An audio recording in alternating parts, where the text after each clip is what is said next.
passive aggressions. You know, those situations where you are not sure what is so annoying, what's bothering you, how to pinpoint it, how do I request to this person, what's going on? Those situations. Uh, I'm Mimi Masip, Commander Mimi on social media, your relationship communication coach. And before we go into what it is, what's passive aggressive behavior, if you can later on go back into what it is to be aggressive, what's aggressive behavior, and just basically getting your way, trying to change people's minds, trying to make them agree. It's a very controlling, very focused on other people, um, not just being hostile, getting your own way at the expense of other people. And what is passive behavior?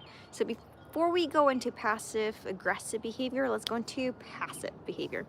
So the main topic, the main theme of passive behavior is avoiding conflict at all costs, whatever it takes, at the expense of yourself even. So a lot of people think that passive behavior is just that person that's quietly in the background, not doing anything, not raising their hand.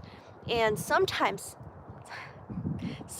that is the case, but no, usually sometimes passive behavior can be the person that's out there just trying to just volunteers for everything. It's doing everything for everybody, and before someone has to complain, no, I'll fix it, I'll do it, I'm here. That person that's trying to avoid confrontations and trying to solve everybody's life, that's also passive behavior, because the one fear is it they just don't want to be rejected as well. We're gonna go into feelings in a little bit, but passive behavior sometimes is withholding your opinions or your feelings, your thoughts before just making sure that everybody is thinking the same thing as you are, and then it's okay for you to say things. Um, they also avoid saying anything that might be disapproved. They kind of change their opinion based on whoever they're in the moment. They will they will adjust what they share depending on the person they're with. They will deny disagreeing. So as you can say, it's not a very honest way of being, and that's out of fear. So let's also be a little compassionate too. I tend to be compassionate, because usually also I wanted to talk about the history of passive styles.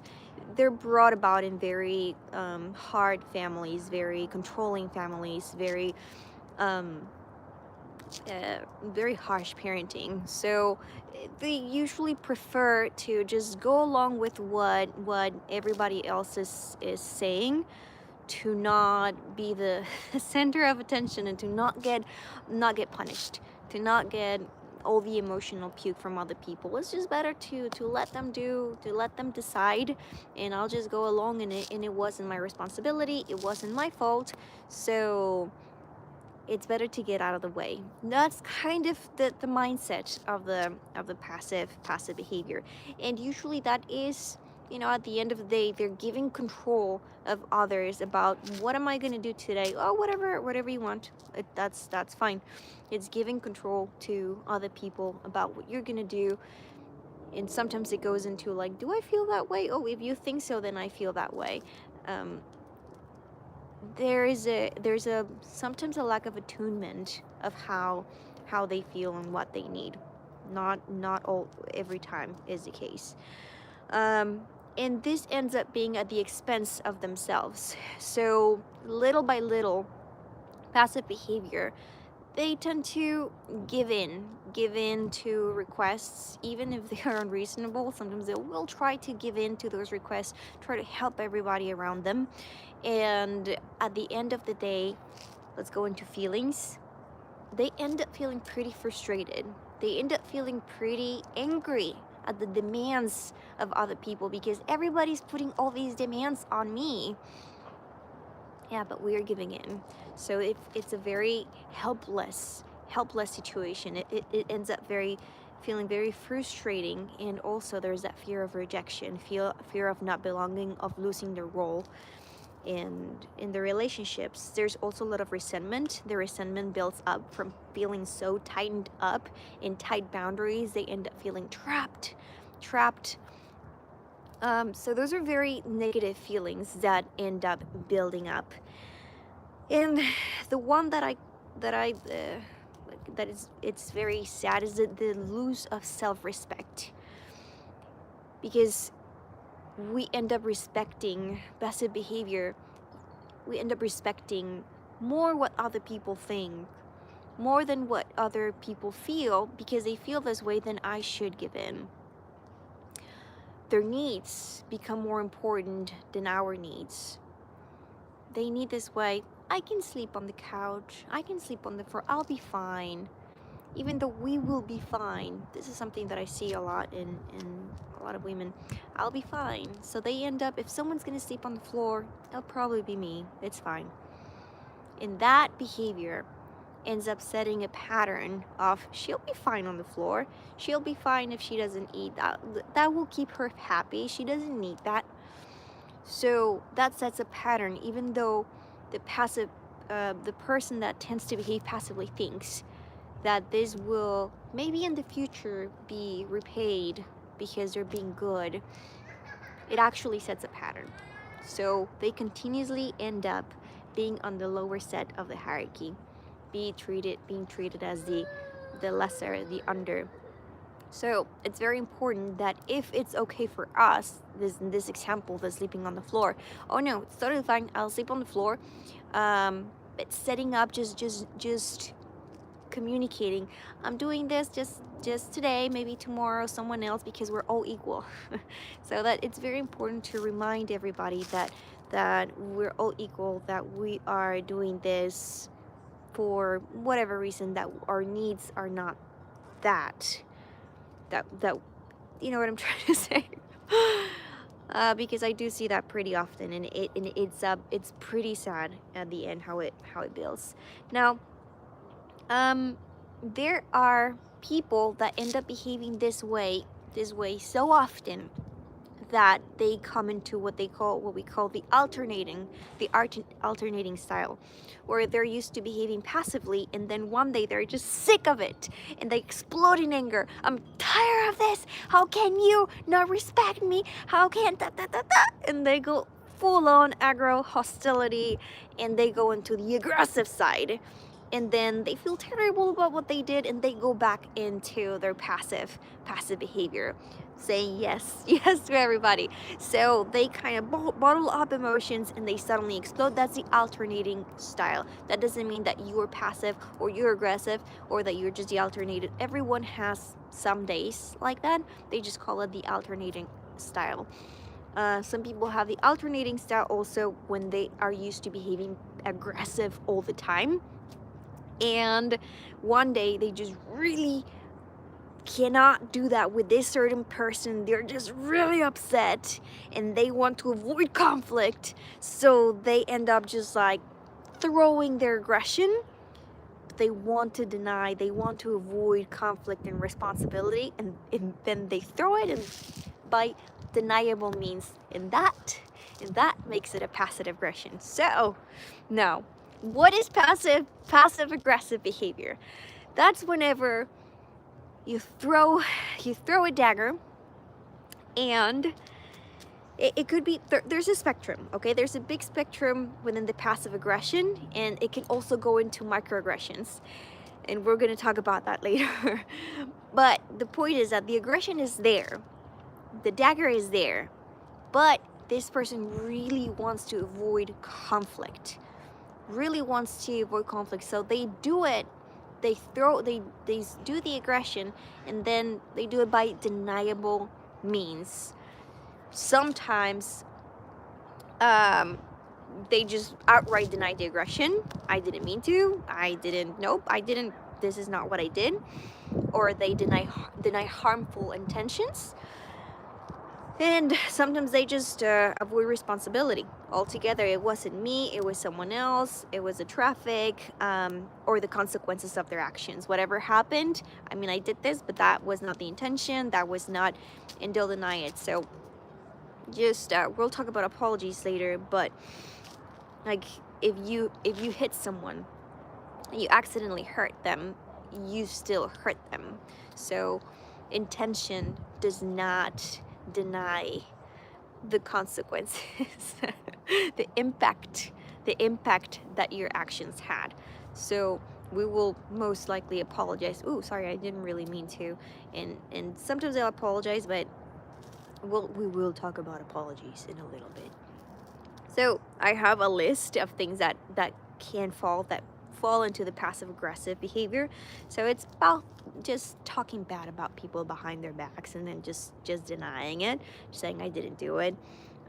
Just having accidents that inconvenience people, and they just tend to be a lot of accidents, like their car mysteriously breaks down a bunch of times.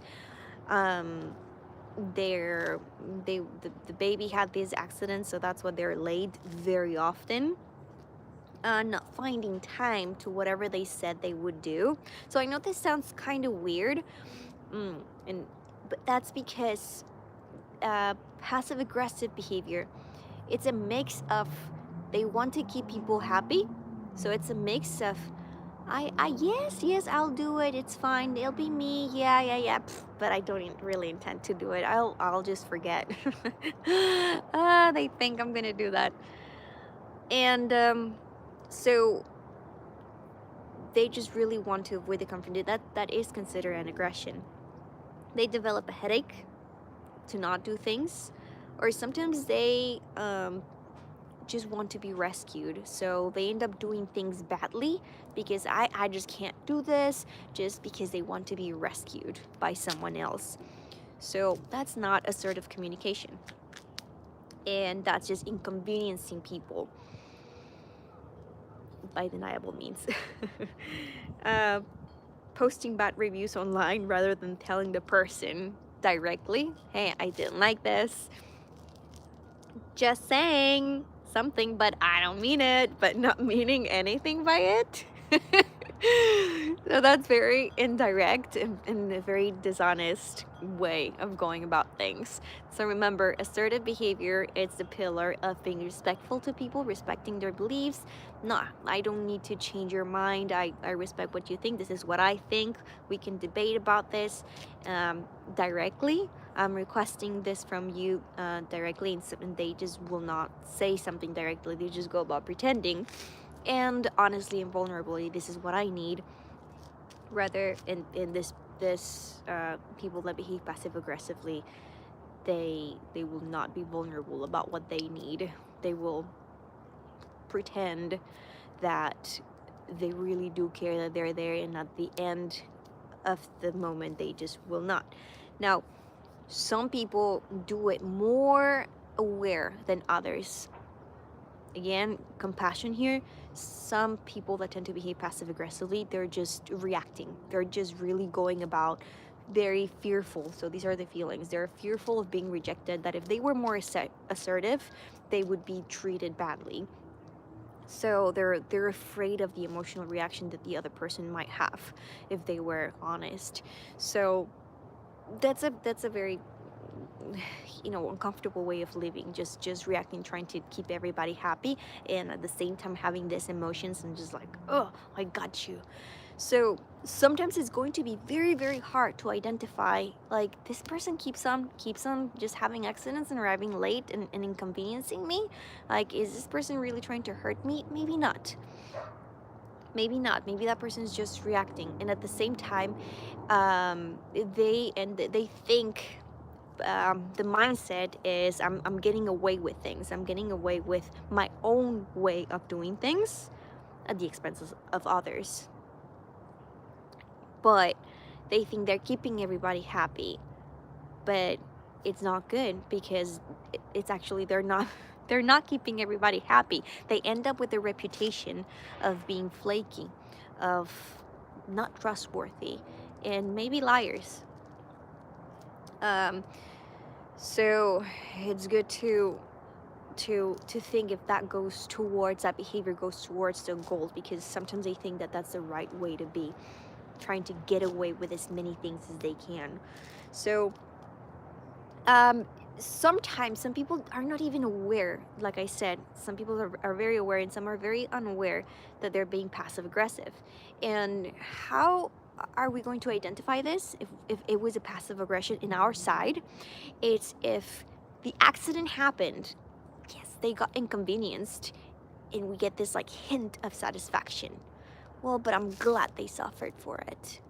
That hint of satisfaction means that there was something there that we're not communicating. There's something that is affecting us that we're not communicating. So whenever that happens, the assertive way of behaving in that moment is like, maybe, because that's how the mind works. Sometimes it just like um, takes you to do things. Everybody wants to get their own way, and sometimes their way, like with the passive behavior, is to not be rejected, and that's a way to get their way, but they're not getting everything they want, which is a truthful and honest and vulnerable and even relationship. The passive aggressive way, they also want to get their way. They also want to get their way and keep everybody happy.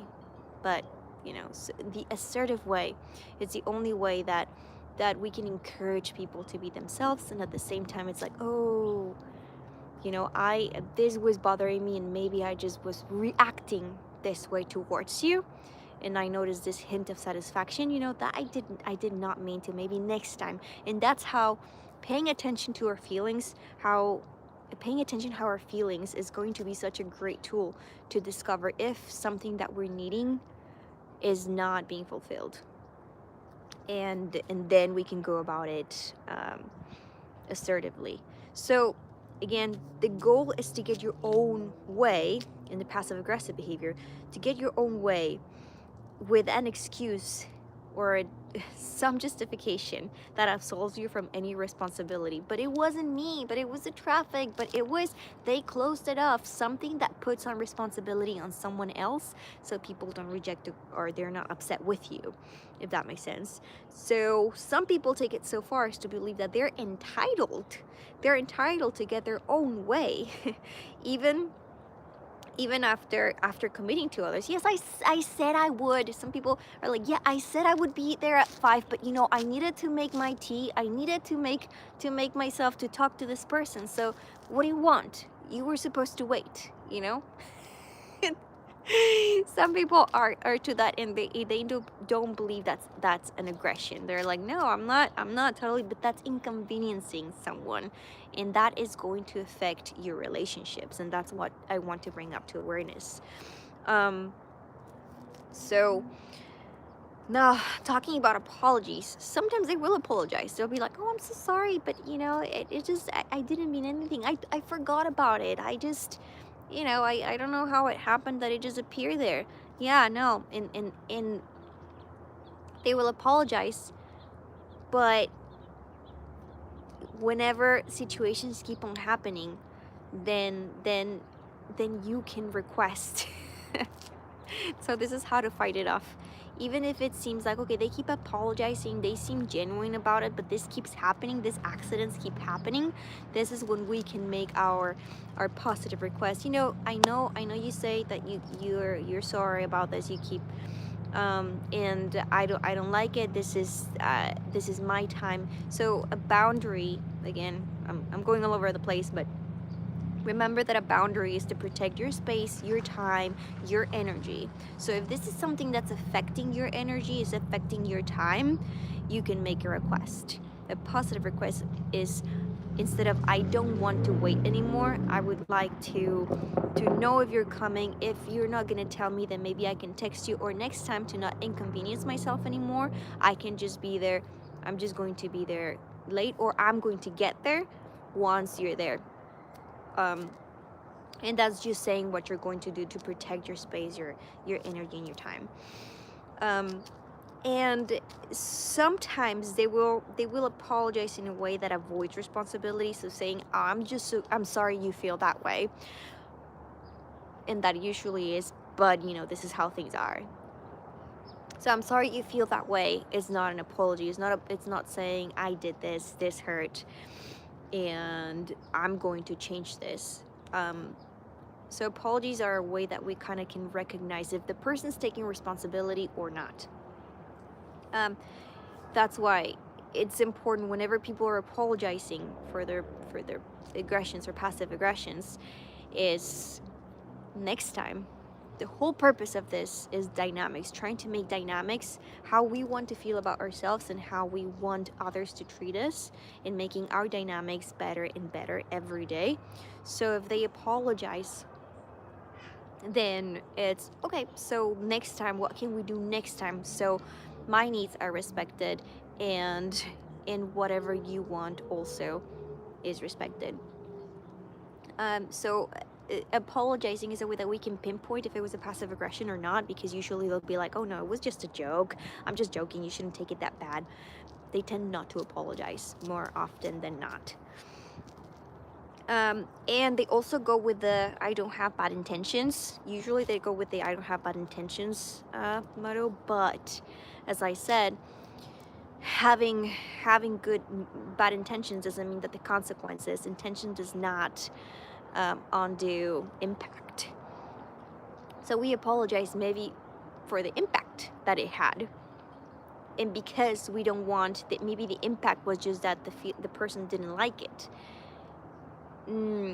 Maybe I'm not really regretful of my actions because I would have done them anyways, but I do not want this to affect you. So again, next time, what can we do so that it doesn't, so that it works with you and that it works with me, so that we both can be happy? And that's how we start finding solutions on how to treat each other, and how we can take responsibility for any accident, anything that maybe we didn't intend to happen.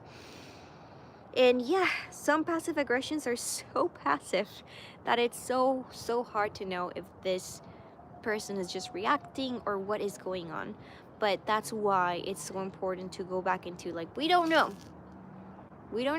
but we're gonna go back into our requests, and there are other conflict management strategies in the middle, and boundaries.